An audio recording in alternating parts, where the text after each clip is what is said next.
You're watching MLS Legal TV. Share it and like it. Channel is for you. Your question answered here. MLS Legal TV. एक बात बताएं, times changes as you go by. There should be new police laws. There has to be. और ये हमारे यहाँ भी हो सकते हैं, Right. हमारे यहाँ लॉ जितना भी है ना, simple majority Same with executive powers. Yes नहीं, लेकिन लेकिन हमारे पता क्या होता है, executive powers increase होती है, कम नहीं होती. बात सही है। आप जो I have to go there and say that कि हमारे जितनी भी executive powers है ना, वो कैसे नहीं है. अगर I'm going to go away from all this for 1 second, right? हमारे जो मेरा मतलब कमिश्नर बनता है ना, उसे घर भी मिलता है, उसे पर्क्स इतनी देते हैं हम कि वो आपका कॉलोनियल सिस्टम का लीडर बनता है, not as a democratic leader, right? अगर वो है तो वो कॉन्स्टिट्यूशन में कहाँ है? अगर आप मुझे बताएं कि we have to give the perks to everybody. नहीं, आप जो बात कह रहे हैं मैं इस बात से इत्तेफाक करता हूँ. जो मसला जो है ना, जो बारीक लाइन है, आपके यहाँ ट्रेडिशंस कस्टम सारा चल के ना, उनकी ताकत एक आइन की तर्ज पे होगी और सबॉर्डिनेट लेजिस्लेशन के ज़रिए आप कानून साजी सिंपल करती है पार्लियामेंट और उस पर अमल दरामद होता है. हमारे यहाँ ये है कि हमारा जो कॉन्स्टिट्यूशन ने जो लिमिट रख दी है ना, उसके नीचे जो कानून बनना है ना, वो कानून उस आइन से ऊपर नहीं जा सकता. नंबर 1. नंबर 2, हमारी सोर्स दूसरा है कुरान मजीद के हवाले से, जैसे है कि हम कोई भी कानून, हमारा आइन कहता है कि आप कोई भी कानून दीन इस्लाम या शरा से मुतसादम नहीं बना सकते. फिर हमारा एक और बेसिक स्ट्रक्चर भी ये भी है कि आप फंडामेंटल राइट्स जो हमारे चलते हैं, वो आर्टिकल 8 से लेकर आर्टिकल 29 तक चलते हैं कि आप कोई भी कानून जो फंडामेंटल राइट्स की वायलेशन करेगा ना, वो भी नहीं बन सकता. तो यहाँ ये जो थोड़ा सा बारीक बात करते हैं, चले हम यूं करते हैं इस टॉपिक के साथ. अच्छा, पता बात क्या है, आपने सिर्फ ना कानून बताया, कानून क्या है. हाँ. लेकिन let's go into the history of Pakistan. मुझे ये बताएं कि कितनी बार ये ब्रीच हुआ है. ये तो मेरा हर बार मैं आर्ग्यूमेंट देखता हूँ. आप जब भी कोर्ट में आते हैं, सुप्रीम कोर्ट में मैं खड़ा होके राइट खोसा साहब के साथ किए हुए हैं, यही आर्ग्यूमेंट मैंने देखा, राइट? ये हुआ. लेकिन इसको ब्रीच तो जब बार बार ब्रीच करना है, isn't it time that we implemented something? Absolutely correct. आपने ये बात बड़ी जबरदस्त. दोनों मेरी तरफ जो दोनों वकला बैठे हैं, एक पाकिस्तान से और इन दोनों के अंदर जो इस वक्त अंडरस्टैंडिंग ऑफ लॉ है, ये बेहतर समझते हैं. मैं तो अभी स्टूडेंट हूँ, लेकिन मैं एक चीज़ ये जानता हूँ कि पाकिस्तान का जो लॉ है वो लॉ है अपना सदीकी साहब के जो ब्रिटेन छोड़ के आए थे, उसी के ऊपर चले जा रहे हैं. 1947 से पहले से भी उस पे थे. 1935 एक्ट था, इंडिपेंडेंस एक्ट, और फिर 12वां इंडिपेंडेंस एक्ट आया. लेकिन बरतानिया में मकबूल साहब ये है कि यहाँ पे वो law according to the situation, according to the needs करते हैं. बिल्कुल. और वहाँ पे जो है वो पाकिस्तान में ऐसा नहीं है. अच्छा, आजकल पाकिस्तान में ये है कि वो कानून बनाते हैं जब हमें जो चाहिए होता है, वो उसके ऊपर काम करने की कोशिश करते हैं. अब देखिए ना, हमारे पास जो पाकिस्तान में 14 या 13 जमातें बन के उन्होंने अदम एतमाद लेकर आए. फिर उसके बाद जो अमेरिकन ने जो काम किया वो सही था या गलत था, इसमें कहाँ तक सही है, साइफर की क्या सिचुएशन है, ये तो आने वाले वक्त में पता लगेगा. अभी उसके ऊपर वो भी इल्ज़ाम है, ये भी इल्ज़ाम है. आप पाकिस्तान से हैं, देखें जिस वक्त इमरान खान को उन्होंने सज़ा दी और जज ने कहा कि ये अटक जेल में नहीं जाएगा, इसको अडियाला में रखेंगे, तो फिर वो कौन से कानून के तहत उसको वहां शिफ्ट किया गया? फिर उसके बाद उसकी रिहाई के हुए तो एक तरफ से उसको छोड़ा, जैसे हमने लास्ट टाइम की बात की थी, जेल. अगर सदीकी साहब आपको बता देंगे अगर मैं कहाँ गलत है जी. जज is not there to tell you which jails to take. They are, वो हम कहते हैं अल्ट्रा वायरस, वो पावर अपनी ज्यादा यूज करते हैं. He can't tell anybody. तो it was declared. मतलब यही तो बातें हैं. We have to implement के तुम्हारी हर आदमी की ना, जब तक आपने ये ना कहा कि तुम्हारी jurisdiction ये है कि तुमने ये फैसला ये कर सकते हो, तो जब और उसके बियॉन्ड नहीं जा सकते. I'm sorry to say, मेरा ख्याल आता है सिद्दीकी साहब भी मुझसे अग्री करेंगे, everybody there is doing more than what they are. लेकिन कानून ये कहता है कि जो प्राइम मिनिस्टर है, सदर है, जो लोग हैं, उनको ऐसी जगहों पर नहीं रखा जा सकता, जबकि हमारे कोई ऐसा कानून नहीं है. नहीं, मैं आपकी बात को सिंपल ले चलता हूँ. असल जो बात है ना, हमारे यहाँ देखिए ना, वजह है मैं 1992 से शुबा वकालत में मुंसलिक हूँ, और पाकिस्तान में जो इस वक्त जो आप हालात आप मौजूदा हालात के हवाले से कॉन्टेक्स्ट में बात करना चाह रहे हैं। बिल्कुल। मलिक साहब एक नॉर्मल रूटीन की बात कर रहे हैं, फ़र्क थोड़ा सा डालें ना चीज़ों जी, को। नॉर्मल हालात में जैसे मलिक साहब कह रहे हैं वो बिल्कुल ठीक है। आप पाकिस्तान में नॉर्मल हालात नहीं है इस वक्त। पाकिस्तान में अदालतों के ऊपर प्रेशर है, पाकिस्तान के ऊपर जितनी वो इन्वेस्टिगेटिंग एजेंसी ले लें, चाहे पुलिस ले लें, चाहे FIA ले लें, चाहे नैब ले लें, वो सारे एक एजेंडे के तहत चल रही है, नज़र आ रहा है। इशू जो समझना है ना, यानी मुझसे अगर पूछते हैं, और ये प्रोग्राम संभाल के रखिएगा, तोशा खाना का केस में इमरान खान सब बरी हो जाएंगे, बरी हो जाए। ये बिल्कुल 100% मैं बता दूं आपको, जिस तरह वो ट्रायल चला है और जुरिसडिक्शनल इशू है। सेक्शन 137 इलेक्शन एक्ट के तहत जो है 120 दिन के अंदर इस्तगासा दायर करना आपकी एनुअल स्टेटमेंट के बाद, वो 120 दिन गुजर चुके, 3 साल के दिन गुजर चुके, और ट्रायल जैसे आपने बड़ी तेजी से किया, जस्टिस हडी, जस्टिस बरेड, आपको गवाहान नहीं दिए आपने, right to fair trial, due process of law नहीं दिया आपने, ये और सेक्शन 137 जुरिसडिक्शन डिसाइड नहीं की उन्होंने। दूसरा आ जाए साइफर वाला मामला। साइफर वाले में आप यानी पहले तो इस मामले में आ जाए, इस मामले में जब सजा दी, इम्प्लीमेंट किया वारंट ऑफ अरेस्ट, वो दिनों में यानी घंटों में हो गया, हालांकि इस्लामाबाद से लाहौर जाना था। फिर वो जब सजा दी है इस्लामाबाद में, अब इस्लामाबाद की जो डेडिकेटेड जेल है वो है अडियाला, जो आप बात कहना चाह रहे हैं, यानी वो, और लिखा भी हुआ जज ने लिखा भी हुआ फासले में कि इनको अडियाला जेल भेज दिया जाए। अब प्रॉब्लम यहाँ पर यह है कि वहाँ वफाकी हुकूमत या सूबाई हुकूमत इख्तियार इस्तेमाल करती है कि नहीं जनाब, इनकी जान और माल को, यहाँ जो बात आप कहना चाह रहे हैं, यहाँ बदनीति का एलिमेंट शामिल आ गया। जज ने लिख के दिया यही कि अडियाला जेल में लेकर जैसे वो मलिक साहब बात कह रहे हैं। यहाँ जो आगे गड़बड़ की ना, उसने आगे ये गड़बड़ की, जो वफाकी सूबाई हुकूमत है या वफाकी हुकूमत, उन्होंने उसमें बजाय यहाँ लाने के इंटरनल असम्बली बनाई कि जनाब इनकी जान को यहाँ खतरा है, और वो अटक जेल ले गए। ये गलत है, इसीलिए इसको चैलेंज किया गया इस्लामाबाद हाई कोर्ट में, जुरिसडिक्शन चैलेंज भी किया गया। और फिर अगली जो बात है, जब इमरान खान साहब को फौरन सस्पेंशन होनी चाहिए, 3 साल सजा थी, जुरिसडिक्शन भी नहीं हुआ, उसको तो बेल भी है। हाँ, बेल फौरन बन जाती है, लेकिन बड़ा एक टाइम लगा, और बदनीति में फिर ये साइफर भी साथ ऐड किया, जो आप बात कहना चाह रहे हैं, साइफर ऐड किया 9 मई के वाक़े। उनको वहाँ ले जाने के बाद जब उनकी रिहाई हो गई थी, सस्पेंशन हो गई थी, उन्हें वहाँ से शिफ्ट करना चाहिए था। वजह क्या है, और लेकिन आपने फिर साइफर में गिरफ्तारी डाल दी। अब साइफर में गिरफ्तारी, साइफर फिर केस जो है इस्लामाबाद का है, आपने फिर उन्हें अटक जेल में रखा हुआ है। अब ये वो सारे मामले हैं जो कानून से हटके किए हैं, इसीलिए कोर्ट में मामला, तो इसको चैलेंज नहीं किया क्या हुआ मैं बता दूं। उसकी बात मेरा मतलब that's what the problem is. अपने लोधी साहब आप अंडरस्टैंड नहीं करते, चैलेंज पे चैलेंज है, राइट। पहले ना आपको याद है हम कोर्ट में जाते थे तरीक पे तरीक, अब चैलेंज पे चैलेंज नहीं, अब जेल पे जेल है। यानी उनको मेरा तो कितने केसेस हैं, एक तरफ से निकलते हैं और दूसरी तरफ लेकर खड़े होते हैं कि दिस इज प्रोसीजरल फेयरनेस। लेकिन इसको इम्प्लीमेंट किसने कराना है? फिर बात आ गई ना इम्प्लीमेंटेशन के, ये बताया था साहब, इसे इम्प्लीमेंटेशन किसने कराना है? पाकिस्तान में कौन सी अथॉरिटी है? बात की देखे ना, ये अब यहाँ 3 ऑर्गन है। अब अच्छा हो गया, यानी अब हम कंक्लूजन की तरफ जा रहे हैं। पार्लियामेंट हमारी कानून बनाती है या आइन बनाना है 2/3 अक्सरियत से, कानून है, कानून पे इम्प्लीमेंट जो करना है वो करना है इंतजामिया ने। इंतजामिया मीन ये समझना है, वो मुल्क का वजीर आज़म है, काबिला है, उसके नीचे आपकी ब्यूरोक्रेसी है। बिल्कुल, सूबों में वजीर आला है, काबीना है उसकी, और नीचे ब्यूरोक्रेसी है। बिल्कुल।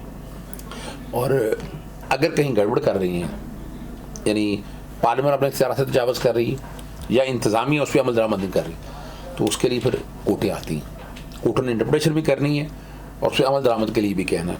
यहाँ जो बात एंड में जाने लगा हूँ, यहाँ आपने देखा कि शहरियार अफरीदी को पकड़ा, रहा किया, एक केस में नहीं 2 केस में डिटेंशन ऑर्डर आ गया। एमपीओ तो आपके यहाँ मैंने सुना ही कभी नहीं है कि यहाँ एमपीओ में आप इस तरह हिरासत में रखते हैं, आप तो लोगों को बाहर रखते हैं, कैद में लेकर नहीं जाते। हमारे यहाँ वो लॉ इतनी दफ़ा इस्तेमाल हुआ, कह रहे हैं छोड़ रहे हैं, कोर्टें फिर जुर्माने करना शुरू कर दिया, लाहौर में भी किया। अब चौधरी परवेज राय का दे लें, चौधरी परवेज राय के सारे केसों में बरियत हुई, लाहौर हाईकोर्ट ने कहा घर तक छोड़ गया हो। लेकिन वो जो बात मलिक साहब कह रहे हैं कि इम्प्लीमेंट तो करना आपकी इंतजामिया ने, इंतजामिया कोऑपरेट ही नहीं कर रही। अब कोर्टें यहाँ पर बेबस एक तरह से नजर आती हैं, कहा। और इस्लामाबाद से वो डिटेंशन ऑर्डर, भाई वो तो इस्लामाबाद में है ही नहीं, तो फिर तो ये लॉलेस कंट्री हुआ। आप यूं कह सकते नहीं, आप कह सकते, हम नहीं ना कहते हैं। हमने तो ये अगर एक कानून ये कहता है कि छोड़ दिया, घर पहुंचा के आओ, उसको ऑर्डर मिले हैं और रास्ते ये और जबरदस्त बात बताऊं आपको, बड़ी जबरदस्त बात बताऊं आपको, घर देना है, डिटेंशन ऑर्डर है कि इस्लामाबाद के अंदर आपको आप तो पंजाब में बैठे हुए हैं, लाहौर में बैठे हैं, तो इस्लामाबाद यहाँ से आके कैसे पकड़ ले जा सकती? देखना बड़ी मजेदार बात है। बिल्कुल बिल्कुल। और फिर वहां जब पकड़ना है आपने, एक सूबे से दूसरी जगह लेके जाना है, तो ट्रांजिटरी रिमांड लेना पड़ता है, आपको सफरी रिमांड लेना पड़ता है, वो भी नहीं लिया गया। तो ये वायलेशन है। लेकिन यहाँ फिर लाहौर हाईकोर्ट को एक्शन लेना चाहिए था ना। लाहौर हाईकोर्ट को जब जुरिसडिक्शन उठा के ले गए थे, कंटेम्प्ट में सजा देनी चाहिए थी। क्यों नहीं होती? यही तो सवाल है कि क्यों नहीं होती? ये क्यों वाला सवाल? ये आप क्यों कहते हैं ना, you need a re-ramp of everything. Re-ramp of everything. Right? जब मैंने शुरू से कहा था, वहाँ कितनी बार तो आपकी कॉन्स्टिट्यूशन यही कोर्टों ने, मेरा मतलब आपकी कॉन्स्टिट्यूशन को ही खत्म कर दिया, सेट असाइड कर दिया था, राइट? वो उस वक्त तो आप बोले नहीं है, राइट? अगर पब्लिक आज भी चाहती है कि अपना हक लेना, they have to fight for their rights, right? कि उन लोगों को लाओ, ये मेरी बात याद रखें। आप कोई भी चीज लेते हैं, एक पेन भी लेना होता है ना, आप उसको लिखते हैं कि ये लिखेगा।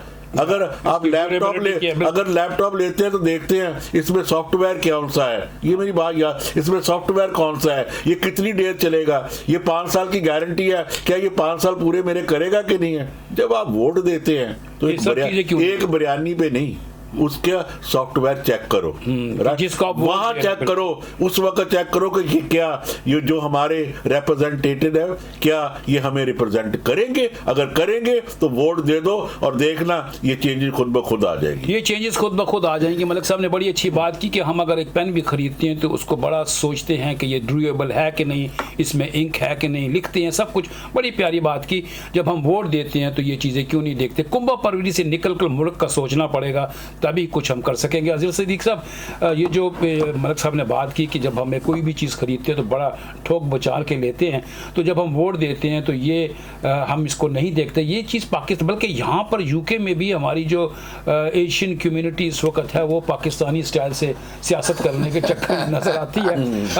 कोई बदमाशी से सियासत हो जाए। आप ये बताइए कि पाकिस्तान के अंदर आप कैसे हमारे व्यूअर्स को बताएंगे कि जब वोट डालने जाएं तो किस चीज़ों का ख्याल रखें? क्योंकि इस वक्त पाकिस्तान जो है इस वक्त पूरी दुनिया का महवर बना हुआ है, ना इलेक्शन हो रहे हैं, एक लीडर को जो साबिक प्राइम मिनिस्टर है उसको ऐसी जगह पर रखा हुआ है, जबकि इनसे पहले वाले प्राइम मिनिस्टरों को बड़ी सहूलतें दी गई थी।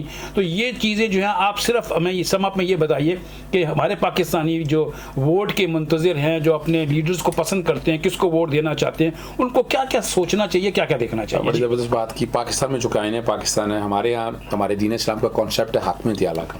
हमारा जो प्रीएम्बल है वो आपके सामने पढ़ देता हूँ। Whereas sovereignty over the entire universe belongs to Almighty Allah alone and the authority to be exercised by the people of Pakistan, ये मुंतखब नुमाइंदों की बात हो रही है, within the limit prescribed by him is a sacred trust, इमानत है ये जी। And whereas it is the will of the people of Pakistan to establish, और यहाँ आगे वो सारे प्रिंसिपल तय कर दिए उन्होंने कि आपने इस तरीके से लेकर जाना है। असेंबलियाँ मुंतखब करनी है वोट के ज़रिए। जब वोट डालने जाते हैं, जब पर्ची निकलती है तो आपको पता चलता है, और आपने हर इलेक्शन में धांधली का इल्ज़ाम रहा आपके ऊपर, जो हार जाते हैं वो धांधली। देखे ना, इमरान खान साहब का जो आरटीएस, हालांकि आरटीएस का नुकसान हुआ है, इमरान खान को इल्ज़ाम कहते हैं उसको फ़ायदा देने की कोशिश की। अगर इमरान खान को फ़ायदा देने की कोशिश की थी तो अगस्त 2018 के अंदर इलेक्शन हुए, अप्रैल 2019 में ख्वाजा आसिफ टीवी भी आके बैठता है कि उनका उनसे रब्ता हो गया था। हाँ, वो तो खैर उन्होंने एग्री किया इस चीज़ का। तो इसका मतलब क्या है कि Imran Khan out of context आ गए, वो बड़े मसाइल रहे। अब इसको डील करने के लिए उन्हें एक टाइम लगा कि इसको करें कैसे, हटाएं कैसे। बाकी लोगों के सज़ाएँ थी, नवाज शरीफ की सज़ाएँ मौजूद थी, नवाज शरीफ पाकिस्तान में, बाकी जो सियासी जमातें थी उन्होंने पहले दिन से ये मूवमेंट शुरू कर दी कि इमरान खान को नीचे गिराना। अभी वोट से मुंतखब हुआ है, अगर आपको कोई एतराज़ है ना तो जाएं, जाकर इलेक्शन कमीशन में जाएं, इलेक्शन पिटीशन, कोई इलेक्शन पिटीशन नहीं फाइल की। कमाल की बात ये, आप सड़कों पे आके आपने एक धरना दिया, फिर एक एहतजाज किया। इमरान खान साहब को ये गिराने की तीसरी अटैम्प्ट थी सर, वो अटैम्प्ट थी। लेकिन आपकी जितनी भी गुफ्तगू है, जितना भी आप बोले हैं, कहा है, लोगों को बताया, मुझे एक चीज़ की इसमें से बड़ी जो स्मेल आई है वो ये है कि आप इमरान खान के एक बड़े प्रोटेक्टिव लगते हैं। क्या उसकी वकालत की वजह से है या कुछ और भी दिल में उनके लिए मोहब्बत है? ये ज़रूर बताइए। अच्छा, नहीं, मैं बताऊँ, मैं चूँकि वकील हूँ जी, मैं वकील हूँ और मैंने हमेशा मैं नाकद रहा हूँ, बहुत बड़ा नाकद हूँ मैं। कोई सियासी जमात आई है, हर एक ये कहते रहा कि ये उनका एक सियासी जमात दूसरे का मुखालिफ, दूसरे तीसरे का मुखालिफ। लेकिन एक वक्त ऐसा आ गया है, अब समझ आ गया हमें कि पाकिस्तान में हम भी आप लोगों की तरह इंग्लिस्तान की तरह एक आज़ाद और खुद मुख्तार रियासत चाहते हैं। जो लोग वोट डालते हैं उस वोट का तकद्दुस चाहते हैं, जो लोग मुंतखब आते हैं उनका हम चाहते हैं। तो एक ये वजह है जिसकी वजह से मैं इमरान खान का साथ दे रहा हूँ और मैं आला-ऐलान साथ दे रहा हूँ। और अगर मैं यहाँ बैठा हूँ तो ये भी वजह यही है, लेकिन मैं एक्चुअली साथ दे रहा हूँ आईने पाकिस्तान 1973 का और जो कवानीन है उस पर अमल दरामद के हवाले से। और जो कुछ ज़्यादतियाँ मैंने इमरान खान के साथ इस दौर में देखी हैं, मार्शल के दौर में भी नहीं हुई। और यही हमारे लिए एक मेरे जैसे आम आदमी जो प्रोफेशनल वकील है, यानी एतजाज़ हसन क्यों खड़ा है, उनका ताल्लुक पीपल्स पार्टी से। जिस किसी ने भी इस शख्स के साथ उठकर खड़े होने की कोशिश की है उसका मुंह बंद करने के लिए, देखिए वो तो वजह है। तो क्या आप उस ऐसा तो नहीं कि आपकी जुबान प्रेस कॉन्फ्रेंस पहले करेंगे जैसे सुप्रीम कोर्ट ने कहा है, आप जाने से पहले प्रेस कॉन्फ्रेंस।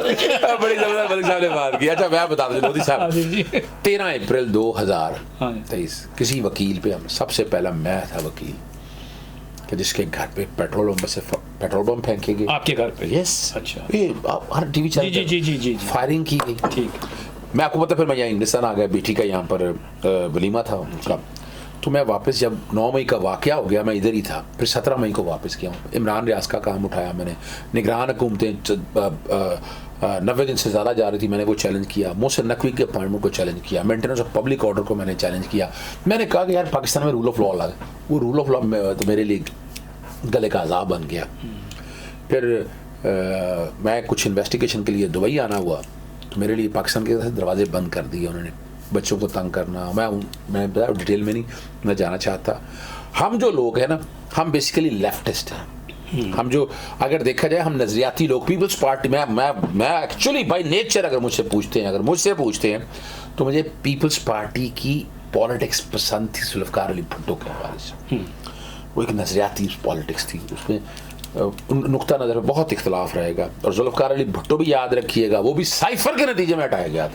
बिल्कुल। और इमरान खान भी उसी की कंटिन्यूटी देखिए, रिपीट हो रही है कंटिन्यू। और मेरा खड़ा होने का वजह सिर्फ इस वक्त यही है कि जो आवाम चाहती है, जहाँ तक इदारों के खिलाफ बात हो रही है, इदारों को तस्लील की जा रही है, 100% कंडेम करते हैं, हम किसी तरह सपोर्ट नहीं करते। लेकिन दूसरी तरफ ये है कि रिस्पेक्ट दें सिविल लोगों की, सिविल लोग मैदान में रहना चाहते हैं, जो काम करना चाहते हैं, जो आइन कहता है, जो कानून कहता है, उसकी पासदारी करें। और इसमें प्रोग्राम में आखिरी सवाल ही है तो मैं इसे सम अप कर देता हूँ। लोधी साहब, मैंने ना जब मैं इमरान खान साहब के आखिरी दिनों में काफ़ी करीब रहा हूँ, मेरा वज़ीर-ए-आज़म हाउस भी जाना होता रहा, मैंने 27 मार्च को कहा था इमरान खान छक्का मारने के लिए तैयार, अपोजिशन कैंपों में परेशानी, तहरीक अदम एतमाद अभी पेश नहीं हुई, कौमी असम्बली में एजेंडे का हिस्सा कौमी असम्बली तहरील हो सकती है। 27 मार्च की बात है, 6:42। 28 को असम्बली में तहरीक पेश हुई और आर्टिकल 95 के 7 दिन है, तो 3 अप्रैल तक। लेकिन मैंने पहले ही कह दिया था, वरना तहरीक अदमात में सुकम कानून के खिलाफ है, स्पीकर रूलिंग से मुस्तरद कर दिया असम्बली दल। मैं ट्वीट भेज दूंगा आपको अपना ही। 7 तारीख को जब सुप्रीम कोर्ट में मामला चल रहा था, सुप्रीम ने कहा इलेक्शन में आगे चले जाएं, लेकिन इलेक्शन कमीशन आ गया, नहीं जाना। सियासी जमातें फिर वो लंबी कहानी में चलेगी, पंजाब की इलेक्शन नहीं कराए, तरमीम ऐसी कर दी। ये अगर आज भी समझ लें, मैं लफ्ज़ मिसाके पाकिस्तान मैंने 6 जून को लंदन में आते हुए कहा था, अभी भी सियासी जमातें नहीं अगर इकट्ठी होंगी ना, तो इनके साथ वो होना है कि तारीख में याद रखा जाएगा। सियासी जमातें अगर इकट्ठी नहीं होंगी तो ये पाकिस्तान की जो बात हो रही है, ये तारीख़ इसको अपना मोहर लिखेगा।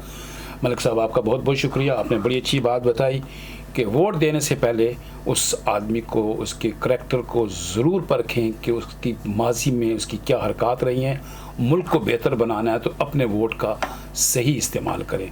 अज़हर सदीक़ साहब, आपका भी बहुत बहुत शुक्रिया। और पाकिस्तान के अंदर जो हो रहा है वो तमाम दुनिया इस पे नाला भी है, सोचती भी है, बात भी करती है, लेकिन कुछ ममालिक ऐसे भी हैं जो दखल अंदाज़ी करके हमारे थानों में भी जाकर देखते हैं और पूछते हैं कि अब हालात कैसे हैं। शायद उतर जाए तेरे दिल में मेरी बात। अपना बहुत सा ख्याल रखिएगा, फिर मिलेंगे किसी वक्त। इजाज़त दीजिए, अल्लाह हाफिज़। Malik Legal Solicitors. When your rights are at stake, you need experienced lawyers. Our experienced team of professionals can assist you in all matters, including immigration, civil litigation, criminal law, commercial law, family law, hearing loss, personal injury, RTA, entrepreneur, JR applications. Call us 0161 7956 0161 795 6217. Malik Legal Solicitor. You're watching MLS Legal TV. Share it and like it. Channel is for you. Your question answered here. MLS Legal TV.